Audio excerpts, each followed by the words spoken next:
Hello, 49er fans. Welcome to the Monday edition of the Hammerhead Show. I am Jack Hammer, and as always on Monday, that's why we call it the Hammerhead Show. I'm here with the sneakerhead himself, Rob Shue. How you doing, Rob? I'm doing well, Jack. Had a great weekend, refreshed. It's Monday. We've got actual team activities coming up. I'm doing well. How about yourself? I'm good. I'm fired up about the. I know OTAs started today, but tomorrow we get to actually be there to watch. At least the media does, and so I'm looking forward to having something to report on other than what people who aren't around the 49ers are saying. So I'm looking forward to it. As am I, my friend. As am I. Real quick before we jump into it, we have some folks in the chat. Ecam says, "Hey Jack," and I'm sure he's saying the same to you, Rob. So good to have you on board. Tom Bragg jumps in, says, "Hi Jack and Rob, always great to see you guys." Thank you. Most definitely. Yep. And Melvin says, "It's hammer time. Can't touch this." Dun-dun. All right. You guys are lucky I'm sitting down right now. I was kind of starting to dance. I mean, there. Lucky or unlucky, Jack, I have seen your hammer moves and they're impressive. Good sir. I'd like to see that again live. Yeah, no, they're good. You should just, let's see what happens. Maybe a few games into the season, if Trey Lance is doing good or something like that, I might have to bust that out. Yes. I don't know if you saw. I think one of my favorite things over the weekend was I had put out a tweet. I think it might have been Friday. I'm not sure. I can't remember what day it was now because they all kind of bleed together. But I was comparing Trey Lance's one game against Houston to the rest of the rookies and their performance against Houston, because there was three of the other rookies. The only one that didn't play against Houston last year was Justin Fields. So I put that out there. Got a lot of comments. People were talking about a lot of stuff, but I think my favorite one was the lady who asked me if I was being paid to do PR for Trey Lance. And if you followed this channel at all or followed the stuff that I hear on Twitter from time to time, you will understand that was quite a plot twist. I was quite impressed with that one. Yes, you've come full circle, good sir, being accused of propping up Jimmy Garoppolo, and now you are Trey Lance's publicist. Hey, only on Twitter, my friend, only on Twitter. It was pretty fantastic. My response to her was, "No, that's Jesse's job." But that was actually something that I had tweeted at Jesse at one point, like during the season at one point, or right shortly thereafter. So lots of fun there. And it just kind of bled into this week too, right? It's already started off on Monday. We come off of the weekend, and here you go. We're right back into Jimmy Garoppolo. We're right into news on him and Trey Lance. And before we get into the comments from Peter King, let's start off with the ones that we started off. What we had first thing in the morning, and that was from Albert Breer from reported on, was it Good Morning Football or Football Morning in America or whatever it is that they do on Monday. Basically that the 49ers are looking to trade Jimmy Garoppolo. They've kept an open line of communication with their people, and that the 49ers are willing to work with them. And I think the only piece of information that was possibly new out of that, though, was about the fact that there might be some ability to restructure his contract if a team is willing to make that trade. Yeah, and you have to think in putting that out there in Garoppolo's camp, sort of, I would guess, insisting that go out with the press release, that's a stronger stance than what's coming across. That simply saying, well, there's some willingness to renegotiate in that instance, to me screams, hey, Jimmy's flexible. Like, Jimmy's willing to renegotiate a contract. That soft language conveys a very firm stance, right? It's like, well, if we needed to renegotiate the contract, translation, I am totally willing to renegotiate my contract if that means I get to go to the place I want to end up.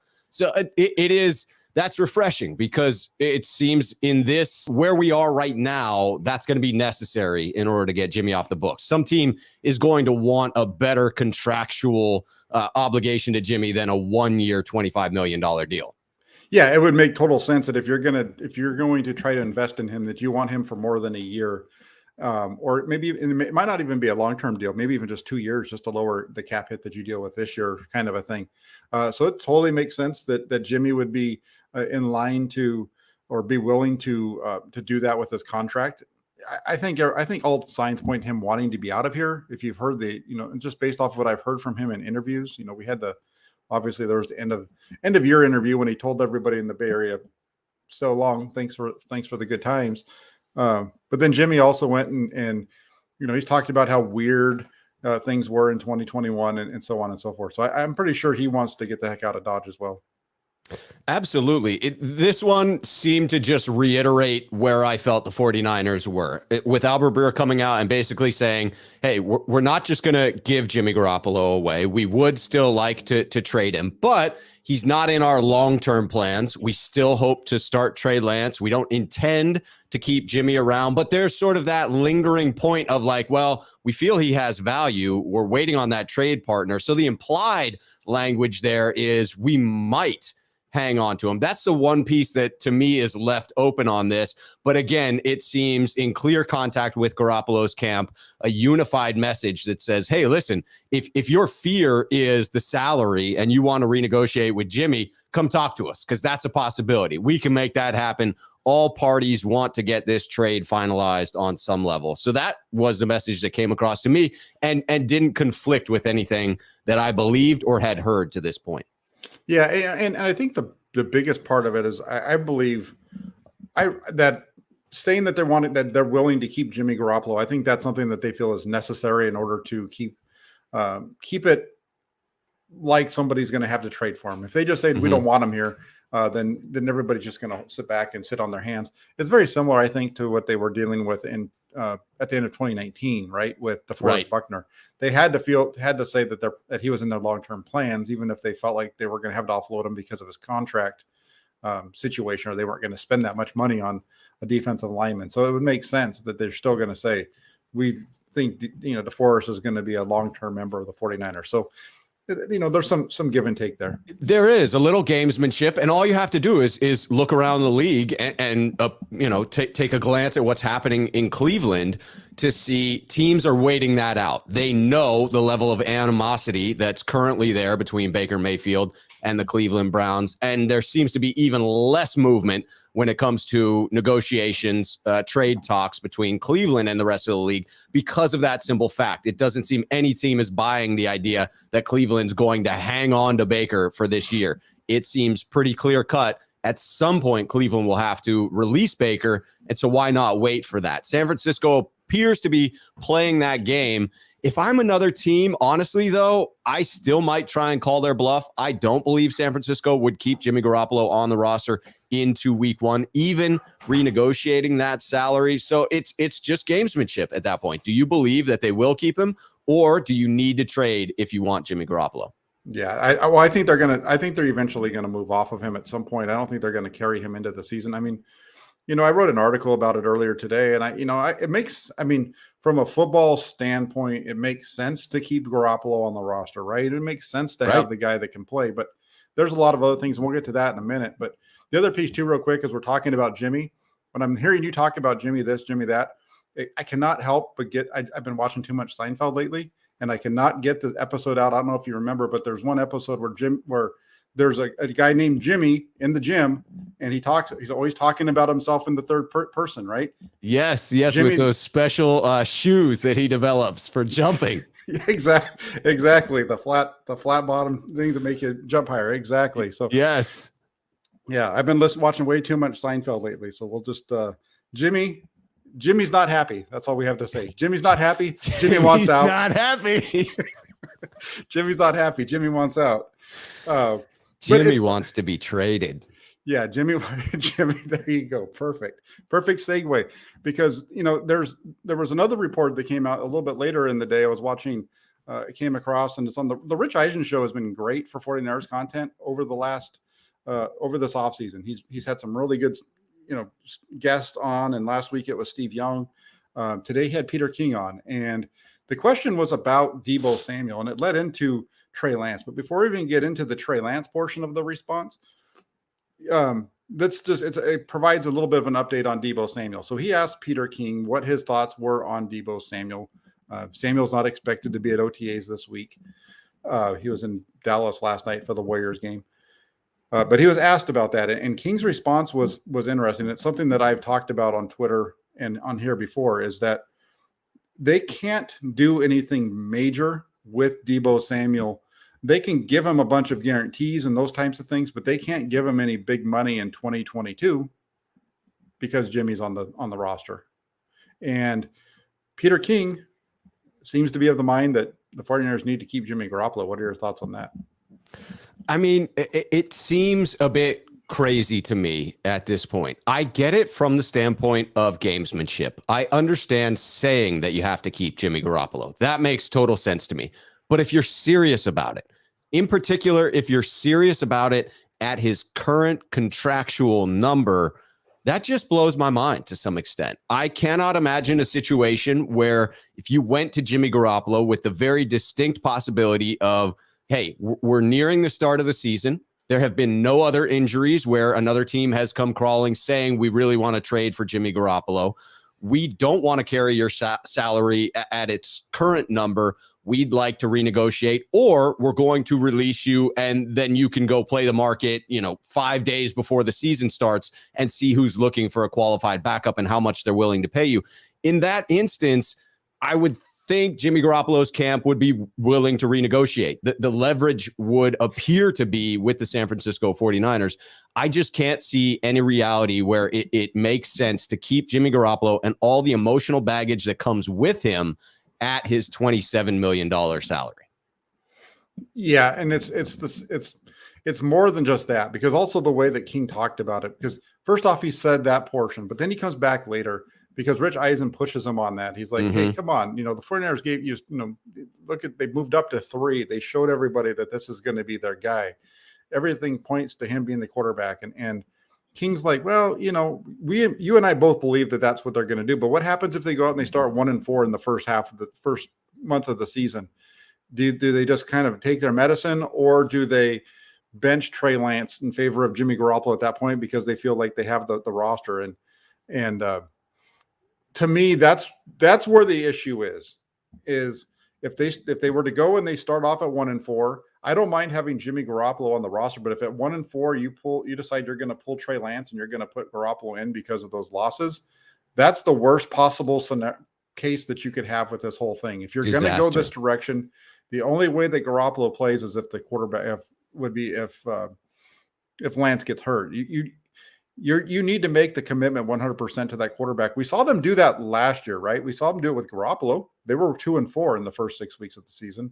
One of those losses was with Lance, but they were 2-4, and they stayed committed to Jimmy Garoppolo, and they stayed committed to Jimmy Garoppolo throughout the whole season.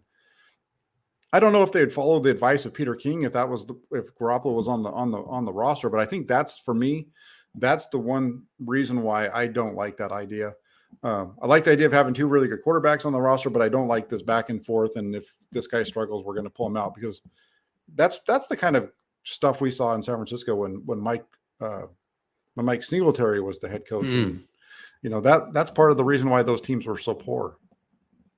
Yeah, it's ironic that what Peter King lays out here as like his reasoning for why you might want to have Jimmy Garoppolo on the roster is, in my estimation as well, a worst case scenario for San Francisco. And really the reason you don't want to have Jimmy Garoppolo on the roster. Like, Trey Lance is young. Trey Lance is inexperienced. There is every possibility that he struggles at some point this season. I think that should be somewhat expected in the maturation of a young quarterback, in particular one with strong physical skill set that didn't have the reps in college to really get comfortable at the position. You should go in with the expectation that it could be a little rough early on. But if you come in with that parachute, with that emergency chute of Jimmy Garoppolo, and you pull that cord too early, at that point, what have you done? Like, how do you come back from that? How do you reinstill confidence in Trey Lance? And I understand that there's a whole,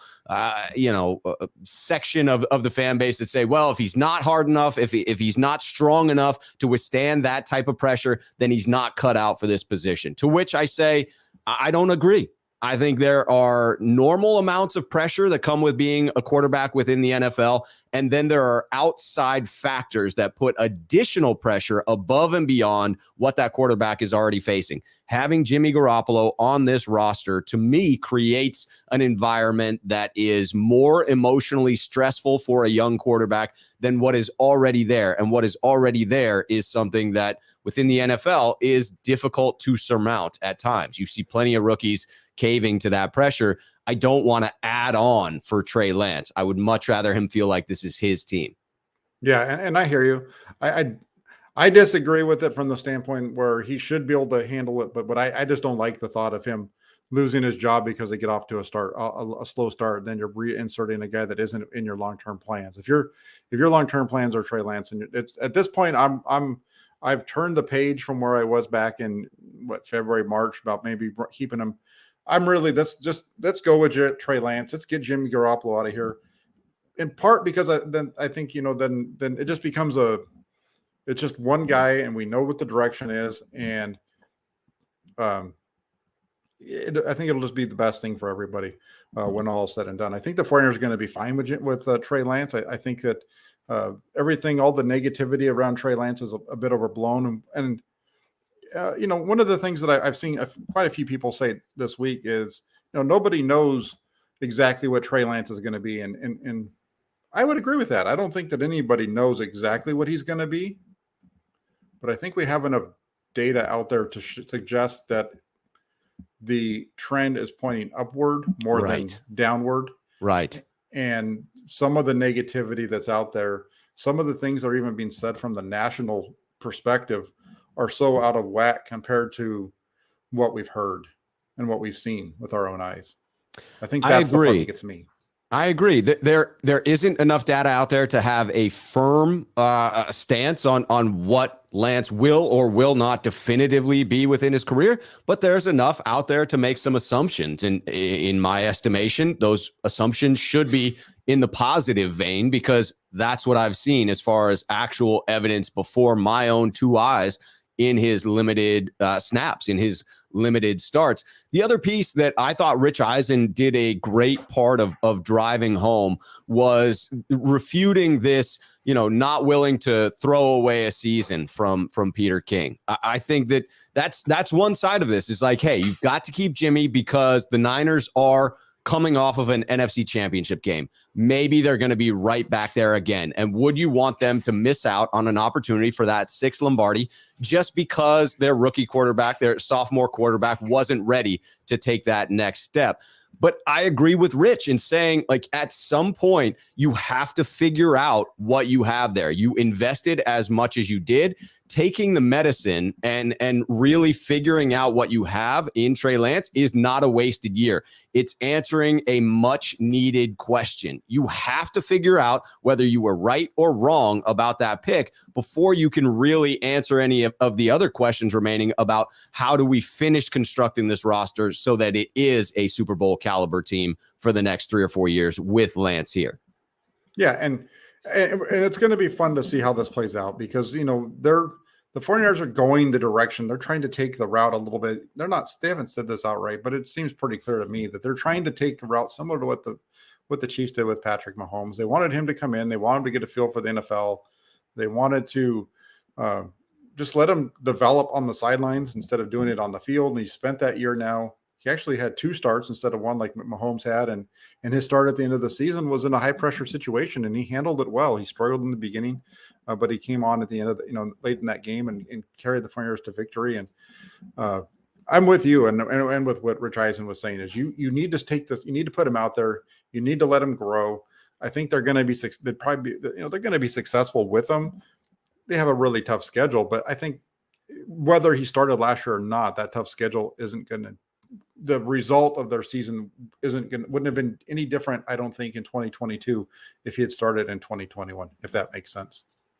And Rich does point out that, this team is talented, regardless of how Lance plays. If he's able to put up average statistics, average numbers, if he is able to show some improvement from what we saw last year, this is going to be a competitive team because of the depth of the rest of the roster, because of the strength of the defense, because of the coaching staff, because of the ability to scheme up a successful run game.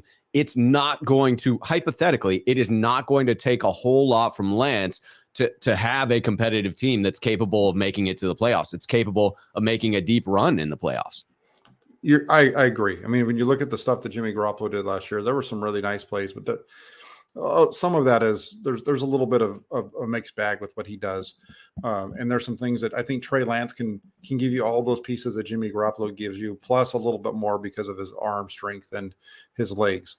As long as my thing is I just want to see them run their offense. I don't want to see this offense we saw it in Arizona. I think if they just run the normal 49ers offense, I think they'll be fine. But just real quick on Deebo Samuel, I'm going to pull this up just because there was a comment. There's a super chat in here that I want to get to. Jay Aguayo, thank you very much for the donation. He asked, Jack and Rob, do you think Deebo is a little bit ticked off with the Jimmy G situation because it hurts his contract talks? So let's just answer that question first. Where do you think, Rob? Do you think that maybe Samuel's a little upset because of the fact that I know that we've heard this a number of times about he's upset with Jim because of Jimmy Garoppolo being traded? But this question's different because it's asking us if he's upset with it because of the fact that Jimmy being on the roster is not allowing him to get his money. What do you think? I think two things separately. One, I don't think Deebo is in any way concerning himself with Jimmy G specifically. I believe players have sort of this unwritten rule about you don't mess with another man's money. And the same is true in Jimmy attempting to find his way to another team to maximize his trade value, to be traded to wherever he wants to go to. So I don't think that Deebo would be directly upset at Jimmy Garoppolo in this circumstance. However, I could certainly see a circumstance where Deebo is upset with the way in which the organization is handling Jimmy Garoppolo. And perhaps he feels at this point, hey, the likelihood of you getting something in return for Jimmy Garoppolo that's of substantial value is next to nil at this point. And if you let Jimmy Garoppolo go at this point, yes, I realize you would trigger this injury guarantee, but he's likely to sign a contract that would offset that, and it would free up the money needed to get my deal done. So could I see him getting upset with the organization as a whole? Yes. Yes, I could.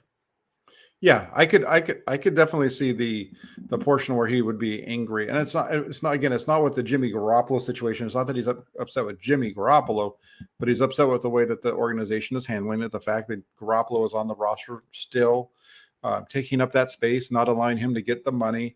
Like we said earlier, Peter King mentioned it. They can give him these guarantees and things like that, but in the NFL, there's a difference between that money in the pocket and the money that you might have out there. And I don't think Deebo Samuel is somebody who wants to play expecting to get his money next year. He wants to get that money now, and who can really blame him? That's what you're wanting to do, or what you should want to do as an NFL player, because it's all out there for you, and you have a very short earning time. So that's that part of the question. Now the second part is, do you think that the 49ers are okay if Trey goes 8-9 or 7-10? That's a trickier question. 8-9, if you start to see Trey Lance showing marked improvement over the season, I think that goes basically unnoticed by the fan base. They will key in. I mean, they'd be upset. Not making the playoffs will be a big deal. This is a talented roster. This is a deep roster. It should be a roster that makes the playoffs. It is a very difficult schedule. If the 49ers are finishing strong in that scenario, I could see the faithful latching on to that, being appreciative of what they're seeing in Trey Lance, and then looking towards the future. When you get into 7-10 or less, now you're talking about a record that doesn't befit a team that has the level of talent that the 49ers do. So 8-9 is on the cusp there, and I think you would need to see improvement in Lance in the second half of the season for the faithful to still have that faith. If we're talking 7-10 or worse, or 8-9, and you're not seeing progression from Trey, then I think it'll be Chicken Little time. Yeah, and I think it depends on how you get to that 8-9 or 7-10, right? If Trey Lance is playing lights out and the offense is doing really good, but the defense just stinks for whatever reason, then that's a different story. And that could be the case because we've all talked up this defense, and we feel like they have a pretty strong defensive line and they have a pretty good linebacker group. The secondary as well, we feel like is improved, but they're also playing some very good quarterbacks. And that's one of the things that for me, when you look at the schedule, it's a little, I put them at, 13-4, But even Right. at 13-4, I think that, I think they're in somewhere in that 11 to 13 range. Because there's going to be some losses that they're gonna occur that they shouldn't, and vice versa. But when you look at the 49ers over the last few years, when you look at the level of quarterback that's opposite of them, forget about the Garoppolo and those kind of things. When they have a good quarterback across from them, their record is not quite as good. And that makes sense. I think that's how the NFL works in general. So this is going to be an interesting year to watch. And that's where that question is, where being very nuanced in the way that you approach writing about this, like from my perspective, you have to be able to separate Trey Lance, the quarterback, from the wins and the losses a little bit. If they're losing games because of other reasons, you need to be able to point that out. You need to be able to understand it.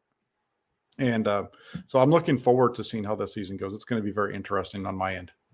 Yeah, it's a great point. Much like with Jimmy Garoppolo, wins and losses are not purely a quarterback-driven stat as much as we want to believe that they are. And in order to cover it with nuance, you do have to be able to point out why or why not a quarterback may be contributing to those wins and losses, or if it's the defense or something else that's a stronger contributing factor. I will say this about the Deebo situation, just in closing, that came up for me with Peter King talking about it, was I give the 49ers credit for having gotten this thing to a pretty crappy spot, to have allowed this negotiation to reach the point that it did, where I thought they were going to be unable to walk it back. I now have to give them credit for handling the situation since then about as well as they handled that initial situation poorly to begin with. And so to me, they exercised their contractual leverage, but they did so very quietly by simply not trading Deebo Samuel. They said to him in a quiet, confident statement, hey, you're here. Like, we're going to get this deal done, but we're not going to talk about it. And that was it. They allowed the trade deadline to go by, the draft to go by, without moving Deebo Samuel, and they did so quietly. And to me, that got back to that place of confidence, like, hey, I understand that this escalated, but we're not getting rid of you. You are of great value to us, and we are confident that we will be able to get a deal done that pays you at the top of your field. And then just allow the silence to sort of envelop these negotiations. And to me, that's how we got back to a place of calm where the two parties can come back to the table. Yeah, I think you're 100% right. And that's I think the whole thing with the 49ers right now, when you listen to the fans and certain fans and the way that they look at it, they're like, they need to do this. They need to do this today. They need to do that tomorrow. It's got to be done. If they don't do it, they're blowing it. And that was the case with the Deebo Samuel thing. And it's been the case with the Jimmy Garoppolo thing. We can see the direction that their 49ers are trying to go. We can in both of these cases, right? Right. And the judgment on the Jimmy Garoppolo thing will be in July and August, if he's still on the roster and if that becomes a problem. I don't think there's a reason to judge it at this point. It just isn't, because it's not hurting them all that much. Maybe it kept them from getting one or two players, maybe, that they were going to search out for. But Right. if their all-in move is re-signing Deebo Samuel at the end of this whole process, I don't think there should any 49er fans that should be upset about the way that this thing worked out. If they get Deebo Samuel done and they get Jimmy Garoppolo moved by the time the season starts, I think that the team will have played their hand correctly. I've also written an article that if they get stuck in this thing with Garoppolo blows up in their face, they deserve to get the torch. And we'll see how that works out. You know the direction they're trying to go here. That's right. And I also think it's fair to point out that personally speaking for myself, I have criticized the 49ers along the way and stand pat in those criticisms, right? I absolutely will continue to criticize the way in which the 49ers seemed not to pivot when the quarterback carousel was actually moving, and that left them with Jimmy Garoppolo still on the roster. It's fair to also say there may not have been any moves that they could have made that would have allowed them to move Jimmy Garoppolo at that point. It's possible that they were just stuck between a rock and a hard place there, but I find it, acceptable to criticize that while also waiting on the end results. That's the key. Is I can't criticize the Jimmy Garoppolo experience in its totality. I have to take bits and pieces of it and point out where I feel the 49ers have done well and other areas where they've struggled. Same with the Deebo Samuel situation. I can definitively say that the way in which they allowed that to get emotional up front, I do fault the 49ers for allowing that. And I also give them credit now for allowing cooler heads to prevail. So at different points along the process, I either enjoy what the 49ers are doing or find fault in it. But that doesn't mean that the entire trade scenario for Deebo or the entire re-signing process for Deebo is FUBAR. You have to look at each individual piece. Yeah, I mean, from a in one perspective, you just want to get it. You just wish that the Farmers would just get it done early, Right. so that you wouldn't have to keep talking. So it wouldn't be like so much drama around the situation, right? The drama has really been created by Deebo Samuel here, just because of the stuff that he's been putting out, and he was putting out on Twitter and Instagram. And I don't want to get into his contract negotiation, but it was kind of created by him. But that also comes because of the 49ers not giving him what he wanted up front and getting it done right away.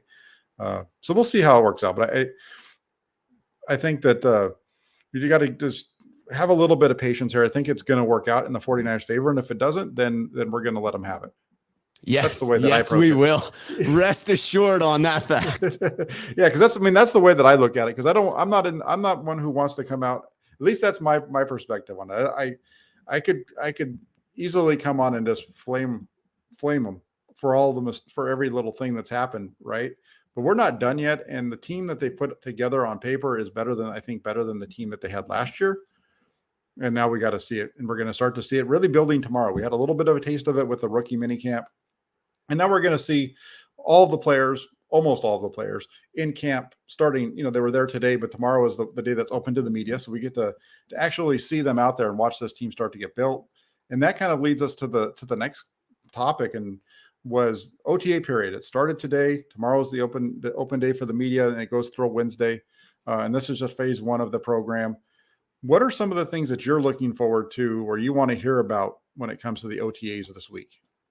For me, it's most definitely going to be focused on first team reps, right? Getting to see who the 49ers plug in at some key positions. So the first one that jumps out to me seems to be the most undecided individual position. And that to me is the safety position, right? They have, to this point, the San Francisco 49ers have said, no, we do not want to bring back Jaquiski Tartt. He is still available at this point. I think it's fair to ask the question of, will the 49ers consider bringing Jaquiski back at some point if they don't see what they want to from the candidates?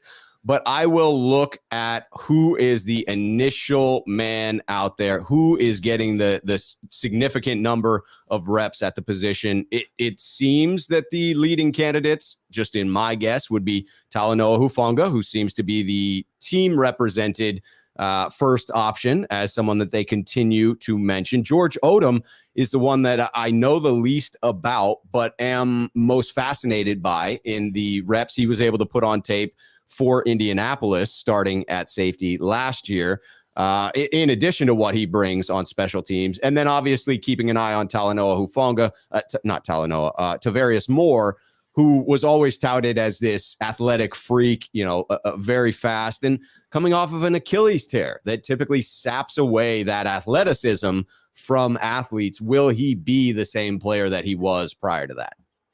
Yeah, I think that's a really good one, because that's going to be, I think, taking place throughout the roster, kind of looking to see who the first man up is. I don't expect that we're going to see Alex Mack there tomorrow. Just like earlier I said, we're not going to see Deebo Samuel. I don't think Alex Mack is in Santa Clara for this period. So who's going to be the guy that they put out there with the first offensive unit? Is it going to be Jake Brendel? Is it going to be Daniel Brunskill? Is it going to be, who is it that's going to be there? That's for me. I think you're right on there. And as far as the safety goes, I think Talanoa Hufanga is really who the 49ers like. And I know there's a portion of the fan base that doesn't believe that he's the way to go. I don't know. I know that he made a mistake, like, for example, in the Minnesota Vikings game where he got turned around. Right. We saw the same thing from Jimmy Ward in the NFC Championship game on the deep ball. I put those both on Twitter this week. I didn't put the play from Hufanga out there, but I did put the one from Jimmy Ward. And think of it this way: if you are going to say that Jimmy Garoppolo shouldn't be, that Trey Lance can make mistakes, but Jimmy Garoppolo can't because Jimmy Garoppolo was an 8-year vet, whereas um, Trey Lance is a rookie. Guess what? Jimmy Ward's an 8-year vet. Talanoa Hufanga's a rookie. It's the same thing. And I think they really like him. He does have some deficiencies. Those are clear, but I think that's the direction that they're leaning towards. So we'll see how it works out. And I'll definitely be reporting that on tomorrow is when the show's over, when the practices are with. For me, it's really to start off with, it's going to be who shows up, because we know that like I said already, Alex Mack probably won't be there. Deebo Samuel won't be there. I also don't think that we're going to see Nick Bosa. He doesn't usually show up to these things. So it'll be interesting to see how that all works out and who shows up and who doesn't, because these aren't mandatory at this point. They aren't mandatory until they get to their mini camp next month. Between those three, do any of them surprise you? I mean, just in going through them one by one, the Deebo Samuel situation to me seems clear cut. Like, I get that Fred Warner and George Kittle both showed up and were present prior to their deals getting done. With how contentious this negotiation was with Deebo Samuel, I don't think there were many people out there expecting Deebo to be present for these OTAs. The mandatory OTAs, maybe a little different. I still probably wouldn't expect Deebo Samuel to be there. I'm interested to hear your take. Nick Bosa, he has in the past stayed away, and it seems the 49ers are very comfortable with him training on his own. I mean, it doesn't seem like Nick needs any help in pushing himself, being there with his brother. They got their own freaking personal chef. They got their personal trainers. They're both making, his brother's already making $100 million contract. Nick's about to be making $100 million contract. They can afford their own training regiment, their own superstar chefs and trainers and all of that. The Alex Mack one still is a bit confusing to me in that I just don't know what trigger point we're waiting for here. So I'm interested to know, are any of those three a surprise to you? No, I wouldn't say that any of them are surprised. The Deebo Samuel one, he doesn't have a contract in place, and it's kind of been trending in that direction. I know, Fred Warner showed up last year, even though he was going through the same, process, but his whole thing was different. There wasn't the animosity from his side. It would be interesting to see if, it was a COVID year in 2020 when George Kittle was going through it. Right. And we know that the Kittle negotiations were very intense and complicated, and there was some animosity on both sides, but they didn't have these during George Kittle's time. So we don't know if he would have showed up for OTAs and things like that. We know that he showed up for the workouts that they had in Nashville. He's already out in Nashville anyway, so it doesn't make it like he went out of his way to be there. One guy did, one guy didn't. And so that's the only reason why it's a surprise. But in reality, anybody watching the situation, I think, knew that he was not going to show up. Alex Mack doesn't surprise me either, just because of the way things have been going. And I think when it comes to Alex Mack, the next point to keep an eye on is going to be the mandatory minicamp next month, because that's where he, the money for his workout bonus, he needs to be there for that in order to get the workout bonus. So that I would keep an eye out on that. If he's not there for that, then maybe he doesn't come back. But I'd lean towards him coming back just because we haven't heard it. And you would think that if he was going to retire and the 49ers feel like they know the direction, that if he was going to retire, why wouldn't he just start to come out? Why wouldn't he come out and say it? Because you don't even have the 49ers don't have the process, the paperwork right away if they didn't want to. Right. There's things that they could do.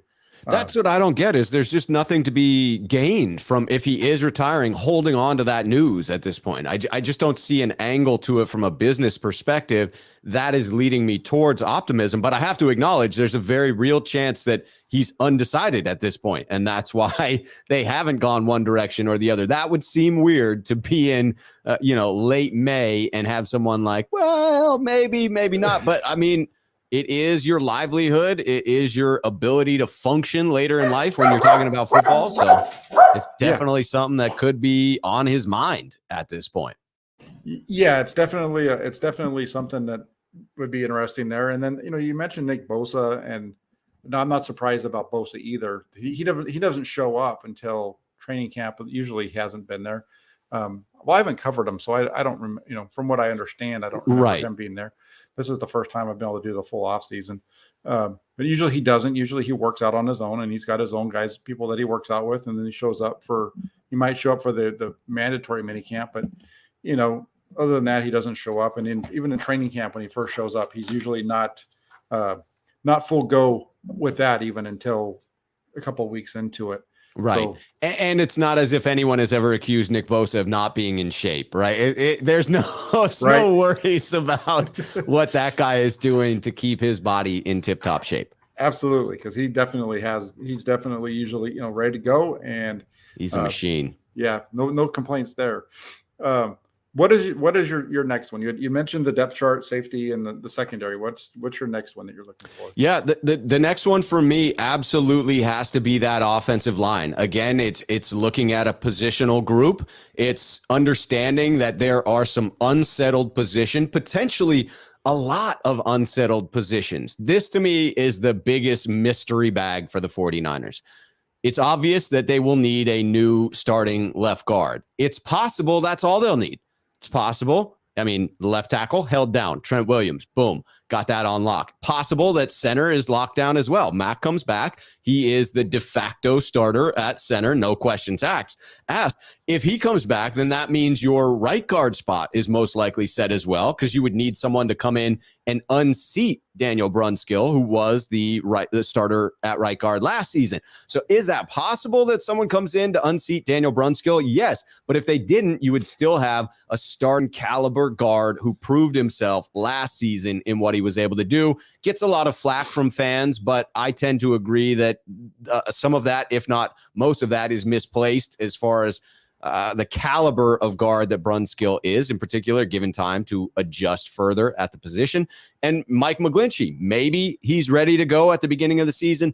Maybe he's not. So this idea that potentially you're just looking at one spot where it's like, okay, now the line is settled in. We just need to watch Aaron Banks and say to ourselves, is he an NFL caliber lineman? If not, who's the next man up at that position? But if Alex Mack does make this surprise announcement that he's out, and now you're potentially moving 3 spots and exploring the idea that Mike McGlinchey isn't ready at the start of next season, it goes from like reasonably settled to a catastrophe pretty quick, depending on what that news is from Alex Mack.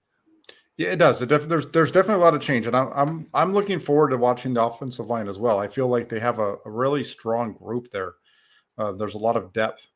I understand the lack of the centerpiece is definitely the centerpiece of what everything happens around here, right? With this group, because it's such an important spot, and depending on who that is, you start having to shuffle guys around, and it changes things. So that'll definitely be one that's going to be fun to watch. I'm excited to check that out and see how that group shakes out. For me, let me ask you this, Jack, real quick before we transition from it, is just around this idea of like people want a offensive line to get set. You need to have all 5 positions filled so that the guys can start to feel each other out and work together as one cohesive unit. Do you envision in a situation where the 49ers have to fill multiple roles, let's say Alex Mack does step away, do you see the 49ers throughout these early camps in a constant rotation, attempting to find those players that are best within the spots? Or do you think they have in mind one particular formation that they would give the most leeway to in the hopes that they're right about that and allow for maximum cohesion? I think they have a group that they feel like they want to have be their number one guys, right? Yeah. Even though you have open competitions, you kind of, in order to have the open competition, you kind of still have to have that top dog that needs to get knocked off. And so I think that they know the 5 that they want, and they know how they want it to all fit together. But I do think that they'll plug and move guys around a little bit in terms of just trying to see, like maybe one day it's Aaron Banks at left guard. The next day it's Jalen Moore. I'm just throwing out some names just to see how it all meshes together. At this point, they're so early on. I don't know how much contact that they can have with the defensive lineman anyway, and kind of what the rules are, because there are different things that you can do through each phase of these OTAs. So definitely though, and Jay mentions that over here with the super chat. Thanks for the donation again, Jay. He says, just concerned about the O-line gelling to protect Trey. And that's exactly what you were saying. And that's the offensive line, more than any other position, they need to try to play together as much as they can, because it's like a ballet. Right. And their steps are all choreographed, and everything that they're doing is choreographed. It's, it looks like just a bunch of big guys pushing, bodies around, but it's very choreographed in the way that they get into them, and then when they slide off and what have you. And that's part of why, for me, when I see big passes are always fun to watch. But for me, when I see a big run, those are always things of beauty, because there's just so many little pieces to make that work. I love watching teams that can run the ball, make big runs, because you can just see those. You can see a group of guys working to make it happen better. Yeah, watching that pattern unfold in real time, where the linemen drift off to their various assignments in synchronicity, is something to behold when it goes well. And in a Shanahan offense, there are some really unique plays in that regard. Yeah, and fortunately, that we've been able to see that happen a number of times. So we'll see how it works out for them with the changes that they're making. But for me, the next one was Trey Lance. I mean, I think everybody kind of has that focus. Everybody's been talking about it's Trey Lance central, 24 hours a day, 7 days a week, all off season long. Right. So, I think, I was getting ready, and I've got my spreadsheet ready to go. It's all ready for the first day. It's all ready for the first day of OTAs, and it's going to be, updated. I did add a new column today, because as one of the gentlemen on Twitter pointed out, we need to be paying attention to the wobble. So I think I'm going to try to have a piece in a column that's going to be, was that pass a wobbler, or was it, a nice spiral? So there'll have to be some kind of a way that I can quantify that into the spreadsheet, so we can know how many wobbles and how many tight spirals we see from Trey Lance. Oh, the wobble tracker is going to be in full effect for 2022. I cannot wait for those Twitter arguments to devolve from what will be, I'm sure, a precise scientific measurement on your part, Jack, to whatever nonsense that statistic gets grabbed and taken in whatever direction on Twitter. This is going to be a fun off season, sir. Yeah, no, I'm going to have my wobbleometer with me, and I'll be able to focus in on the yeah. It'll be fun. It'll definitely, when it's outside of a 2-inch wobble from center mass, then you're going to have to. I'm telling you. There you go. Lee hit it right away. Wobble Watch 2022. Yes, the WBA in attempt. There you go. Exactly. The wobble ball attempt percentage. There you go. The number. I love that one. That's a good one, actually. So Trey Lance will be the other one that we're going to be keeping an eye on.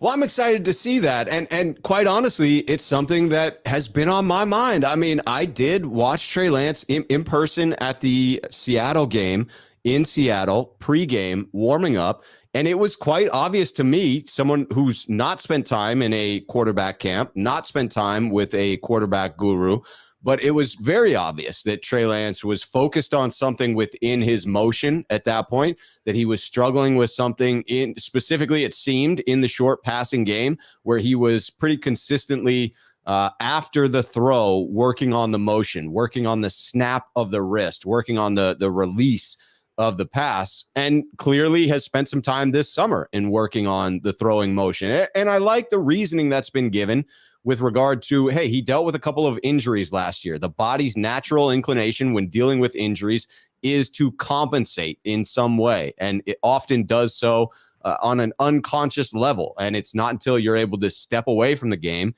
have an outside party look at what you're doing, that you recognize some of those ways in which your own body was compensating for something that happened. So we know Trey Lance had the finger injury. We know he had the knee injury. And what were those, areas his body began to compensate for? We will get to look at him, an unadulterated look during these OTAs. Absolutely. Real quick, I want to just throw this one up.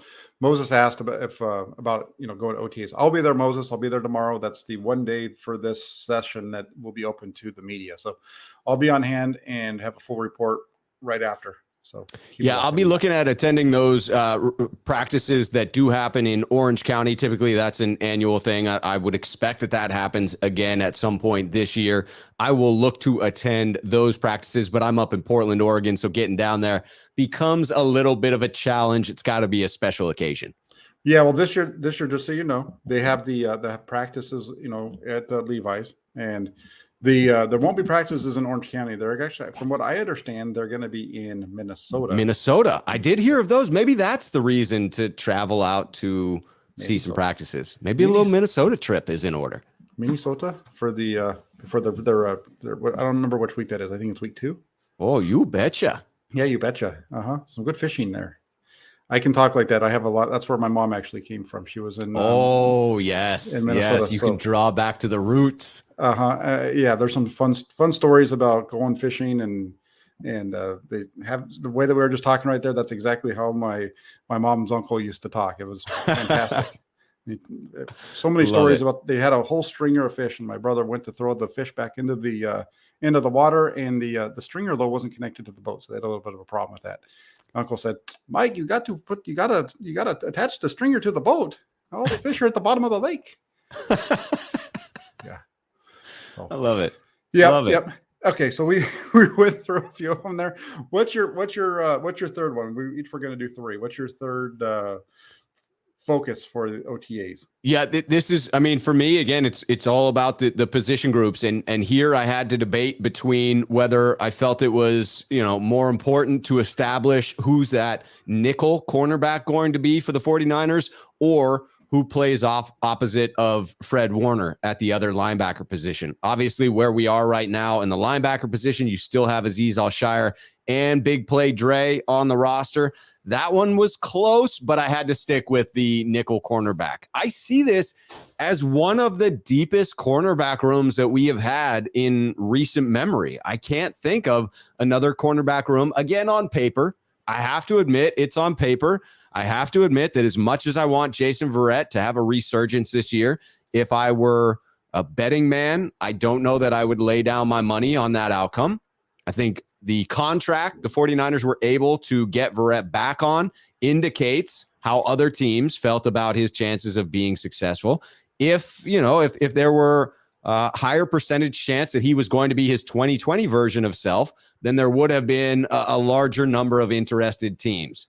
The reality is he'll be lucky to get through the season, and that leaves me wondering how the 49ers will approach their 3 starters. Because if you ask me, if they're all healthy, you would go with Charvarius Ward on one side, Jason Verrett on the other, and Emmanuel Mosley as the nickel cornerback. And if you manage to hold on to those 3 starters at those 3 positions throughout the year, that could be a phenomenal shutdown defense. But if you have to take Jason Verrett out of there, if you need to play Emmanuel Mosley on the outside for considerable stretches of time, I'm less secure in believing who steps up to take over that nickel corner role. It is, Lenore and some rookies that need to come in and prove themselves. So this will be the first opportunity to see those rookies going against some of those vets. Yeah, that's definitely one that I'm looking forward to seeing as well, and seeing how they do it, because during the rookie camp, it was Quantrez Knight, I think that's his name. The guy, the player from UCLA, that's who they had playing in the slot. So I'm looking forward to see who they have there. I think it's going to be a toss up between Dante Johnson and Darquez Denard. Right. So I'm looking forward to kind of seeing who lines up in there. And my last one is really, it goes back to the rookies. We saw the rookies at the mini camp, the rookie camp a couple of weeks ago. And they obviously, the draft picks stood out. I want to see how those draft picks look now that they're out there playing against the veterans, and how that if they're able to maintain that level of play that we saw from them against the other rookies, or how much of a drop off there is compared to the other players that are out there. Do you see that cornerback position as being a pretty loaded spot? I mean, I start to come up with what the San Francisco 49ers historically would probably keep somewhere in the neighborhood of 5 or 6 defensive backs on the 53-man roster, somewhere in there. Yeah, it's usually about 5 cornerbacks, so 5 or 6 cornerbacks and 4 or 5 safeties, depending on special teams too as well. There are going to be some really difficult choices to make. Do the 49ers trust Jason Verrett to stay healthy long enough to where they use up one of their 53-man roster spots to keep him around? You would think if he stays healthy and looks good throughout the preseason that the answer there would be yes. You then have Dante Johnson, who maybe they believe they can keep around as they have for so many years, where they could cut Dante. He wouldn't make the 53-man roster. His veteran salary would not become guaranteed, but you count on the fact that you could bring him back for spot duty. But the idea that maybe Darqueze Dennard takes a roster spot away from a 5th or a 6th round draft pick in this year's draft, it just feels like it's going to be a big camp competition there with a tough decision when you get down to the 53 man.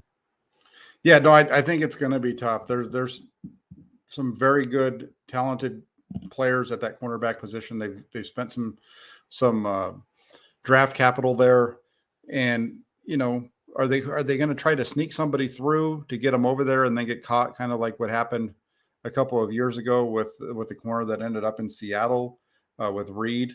Right. Are they going to get themselves kind of stuck in that kind of situation because they have so much talent? And that's it's a good problem to have, really. It is, especially with where they are now. I think it's a little bit more solid than it was back when they lost him, I think, in 2020. So this is going to be that's a position, the corner spot, I think they really upgraded, and I'm really looking forward to seeing how Sam Womack looks in his coverage against Brandon Ayuk and those guys, and see who he matches up with, because I was impressed with him on film. I was impressed with him during the rookie mini camp, and so now I want to see what he does against these other guys and if he can continue to hold his own. Yeah, absolutely. I mean, if the Niners only keep 5 and you look at Verrett, Eman, and Charvarius Ward being, locks on that if Verrett stays healthy, and the 2 rookies from last year, that's 5 already. Now you have a 5th and a 6th round draft pick. You have Darqueze Dennard, who seems to be capable of playing the slot. You have Dante Johnson. I mean, there are going to be some tough cuts at the end here. And that's what you want when you're trying to build out a very deep cornerback room. Those last couple of cuts should be really hard to make. Yeah, and I think that's definitely where they are as an organization with some of these positions, really throughout their roster. They've really put together, I think, a very strong roster from top to bottom, especially for a team that's coming off an NFC Championship bid. Yeah, I think they've taken what they had and they've made it better. I know that there's been some changes, but there's changes on every team every year. There have to be. When you're giving out top end contracts, there have to be correlating moves that allow you to get cheaper at other positions. Hopefully that's with a qualified draft pick that is on a fixed rookie wage, but still is a physical specimen of a player. But there's give and take. And so it is that constant evolution of the team. And it'll be fascinating to see how that plays out. Yeah, it's going to be a lot of fun, because I feel in a lot of ways, I felt last year's draft was built towards this year. And I think this year's draft was built towards next year as well, because they've gotten themselves to that point where they can do that. It's just going to be a matter of how do they keep those guys on the roster so they don't get poached off. Exactly. I think that's the only issue. It'll be fascinating to watch the roster cuts for the Niners and watch other teams and how quickly they scoop up some of those last cuts from San Francisco. That's when you have a deep team, when other teams in the NFL are rushing in to sweep up those last cuts from your team because they know you're one of the deeper rosters. Yeah. And that's one of the things we've seen, right? We've seen the 49ers players that they cut get picked up at a high rate. So it'll be interesting to see how that happens. I'm looking forward to this. Is my favorite time of the year. I love the season, but this is when it comes to the off season, we're now getting to the part that I enjoy. I don't really, the draft parts, it's okay. We don't really know a whole lot about all these guys. So I just kind of let it play out and then watch them. Right. For the most part. But this is the part that I like, because now you're going to get to see the team actually come together and be built. And I'm looking forward to seeing that. And there was a comment earlier about me being lucky to be up there. And I agree 100%. I'm one of the luckiest dudes there is to be able to do that. And especially having grown up around the 49ers for so long, to be able to be there and actually be in this position now. There's not a second that I'm there that I don't realize how lucky I am. To tie together that love of the game with being able to cover it, that is something special, Jack. Yeah, and it's it's different. It's definitely different. When I'm there, I'm not there as a fan, and that in some ways helps keep me from losing my mind, I think. Yeah, because when, especially nowadays, when you start to watch, there's just so much out there on social media and this and that. You could really go down a rabbit hole quick with everything that happens. It's crazy. Yes, you can. Yes, you can. So, yeah, but we're going to wrap this up, and OTAs will come tomorrow. So I'll be on here in the afternoon. I think practice is going to wrap up about 2:00, and then we'll have press conference with Kyle Shanahan. I think comes after that. So I'll be on around 3, somewhere between around 3 o'clock with a quick report on all of how OTAs went. What have you got coming up, Rob? I will be on tomorrow with the mailbag episode. So in the morning, I will send out a tweet. You can hit me if you have your question now. Hit me at 49ersmailbag@gmail.com. Otherwise, look for the tweet that goes out in the morning tomorrow. Feel free to hit me with any 49ers related questions that you have, whether it's OTAs or anything else that you want to talk about. And you can be there live in the chat at 5 p.m. every Tuesday asking your questions live. You will get my off the cuff responses. There you go. Fantastic. Just want to thank everybody over in the comment section. You guys were good today. Thank you to the super chats that you had as well, and even some of the other questions that were fantastic. Thank you, Rob, for doing this with me every Monday. I really appreciate it. Always a pleasure, Jack. I love being on here with you. Awesome. And as we wrap it up real quick, guys and gals, hit that like button, hit that subscribe button if you like what you see on the channel. Get yourselves over to 49ers.pressdemocrat.com. And also hit the little bell so that you always know when we're going live. So appreciate everybody who takes the time out to check out what we're talking about. Keep it locked in. Be back tomorrow with the report from OTAs. Have a great day, everybody.